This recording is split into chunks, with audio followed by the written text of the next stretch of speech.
Propozimi për shkarkimin e kryeprokurorit Lupço Kocevski tashmë ka hyrë në procedurë parlamentare pasi qeveria e ka dërguar atë në kuvent, por nga kabineti i kryetarit të kuvendit Afrim Gashi thonë se ende nuk ka informacione se kur do të caktohet seanca për shkarkim. Ende nuk ka informacione se kur do të vendoset në rendite. Pas pranimit të kërkesës nga qeveria, kuvendi duhet të kërkojë mendim nga Kocevski dhe për këtë nuk ka afat të caktuar. Nëse ai nuk deklarohet deri në ditën kur shkarkimi vendoset në rendite, ka mundësi të marrë pjesë në seancë. Në propozimin e qeverisë thuhet se kërkesa për shkarkimin e Kocevskit bëhet për shkak të gabimeve të mëdha profesionale gjatë drejtimit të prokurorisë publike, duke qenë se tashmë shkarkimi i Kocevskit konsiderohet i mundshëm, në opinion është hapur edhe çështja e mënyrës së emërimeve të ardhshme.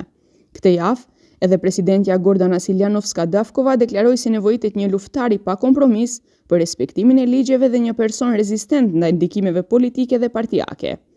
Avokati Vladimir Tufekgjich në emisionin Klik Plus në televizionin 21 theksoi se problemi me emrimet e deritanishme të kryeprokurorëve është fakti se ata vinë si propozime partijake, çka i bën që paraprakisht të jenë të etiketuar politikisht.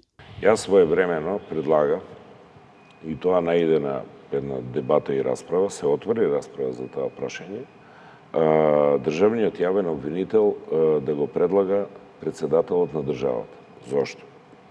Затоа што некој мора да носи одговорност и за неговиот избор. Значи, некој мора да го носи конкретно товарот и на неговиот успех, но и за неговиот неуспех. Но мора да се знае точно кој е тој како предлагач.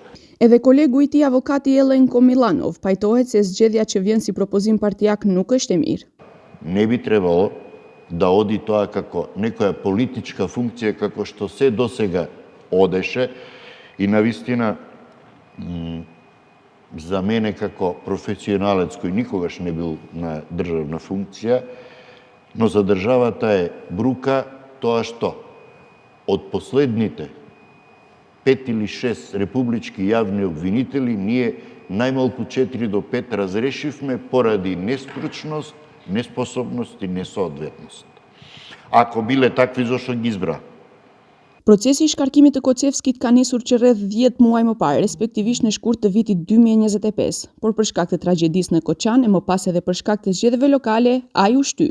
Kocevski ditët e fundit ka deklaruar se iniciativën për shkarkimin e tij e sheh si një vendim politik. Kjo procedurë është përmendur edhe në raportin e Komisionit Evropian, ku është konstatuar se ka mangësi në normat ligjore për shkarkim, por edhe rrezik nga politizimi.